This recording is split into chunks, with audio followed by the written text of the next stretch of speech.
Back to Morning Joe. In the early days of the coronavirus pandemic last year, while the Trump administration debated what to do with Americans who had contracted the virus abroad, then President Trump reportedly advocated for sending them to Guantanamo Bay. That is one of the revelations in the new book, Nightmare Scenario, inside the Trump administration's response to the pandemic that changed history.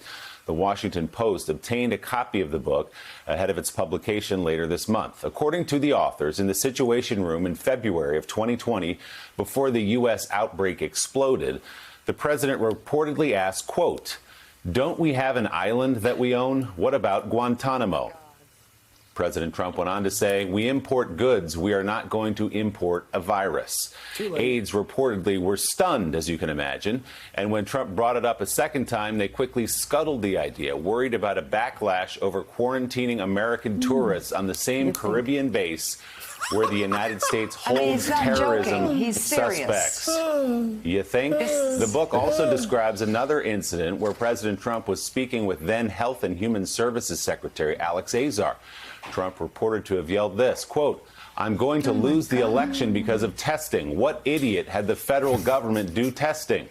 Azar responded, quote, "Do you mean Jared?" citing the president's senior advisor and son-in-law, Jared Kushner.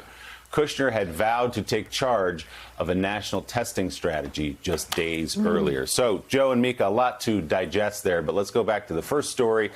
The instinct of President Trump, according to this book in February of 2020, was to send American citizens who wanted to come home but were sick with coronavirus to the same place where Khalid Sheikh Mohammed sits.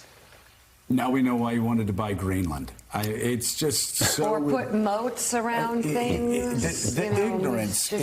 It's just, Mike Barnacle, you look, it's just example after example, going back over the past year, just the ignorance. The feigned ignorance, because it's interesting when he was talking to Woodward, I believe it was in late February or early March, he knew that the virus was a killer, as he said. He knew it was 5 times as likely to kill you